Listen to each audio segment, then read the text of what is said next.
Thinker salute. Welcome to another episode of AXIOM TV. I'm Jason V. Sareve, your host, aka Brave Mind, the King of the North, also known as the Antichrist. Pardon the clean-shaven face. It's definitely inappropriate to the climate because a cold spell just has been called for in the local forecast. So that was a big mistake on my part.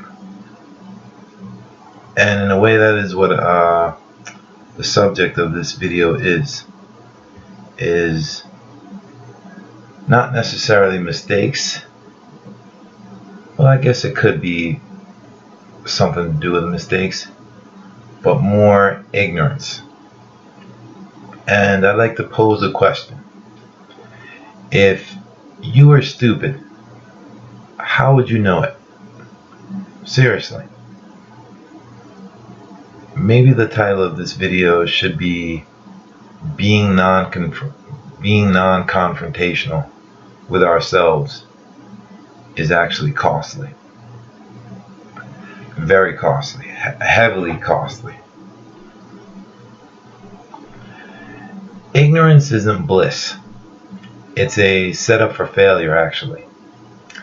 For those of us who can be honest with ourselves, when we are in our mid-20s, we look back on how we thought and the things that we did as adolescents or teenagers and realize how silly we were at that time. The same thing when we are in our mid or late 30s, looking back on our 20s, and so on and so forth up until we die.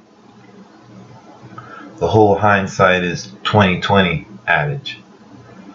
Some of us don't even make it to being older.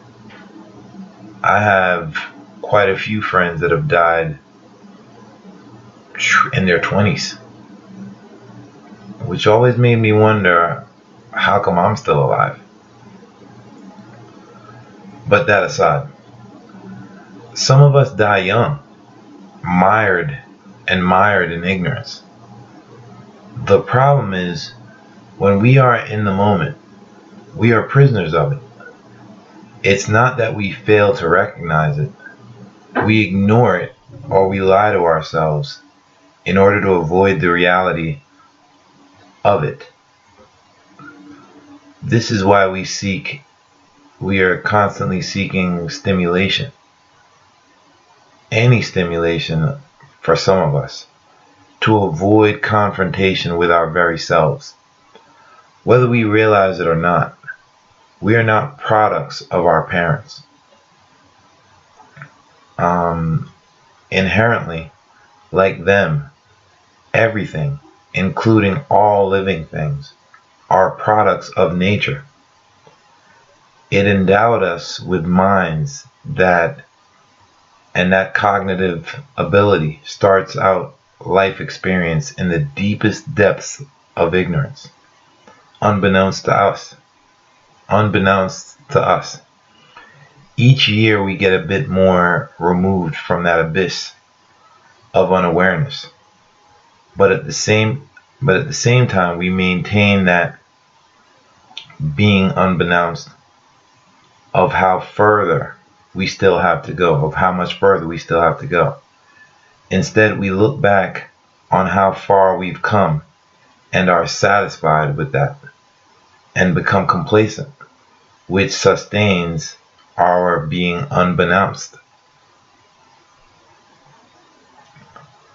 Now, this idiocy, while on a microcosm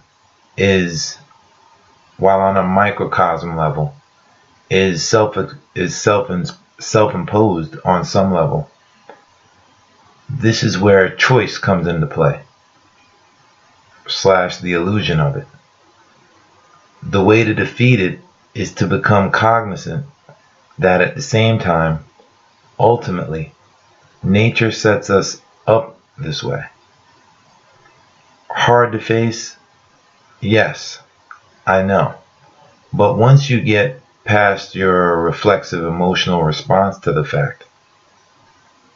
fact, you realize that since this is indeed the case,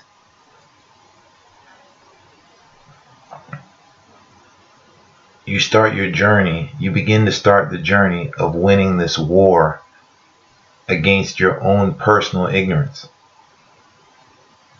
Such is the nature of life experience, a war against our very own ignorance. This is why I state that life has an inherent meaning, an ultimate purpose, and that is to solve for the mystery of it, to solve for the X of it. Life is ultimately a math equation. Simple algebra, really. How can we be sure of this? By taking a look at some primary factors within it.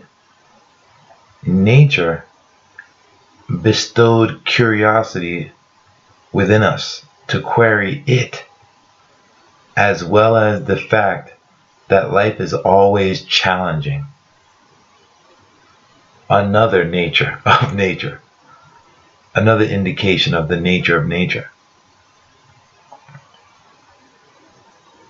Also keep in mind that death visits us all, and none of us know when it will be our uninvited guest. It could be the next second after reading this, it could be the next second after hearing this, or seeing this, or tomorrow, or a month from now, a year from now even, or years from now. Either way, it might as well be the next second from now if you remain unbeknownst of the setup that nature has us all within. Subscribe if you haven't already subscribed to AXIOM TV. Like the video if you find some intellectual value within it. Share it as well for the very same reasons. And hit the bell icon to receive future notifications. And leave a comment as well. I'd love to hear your thoughts on the subject. All I ask is that you make it meaningful. Thank you.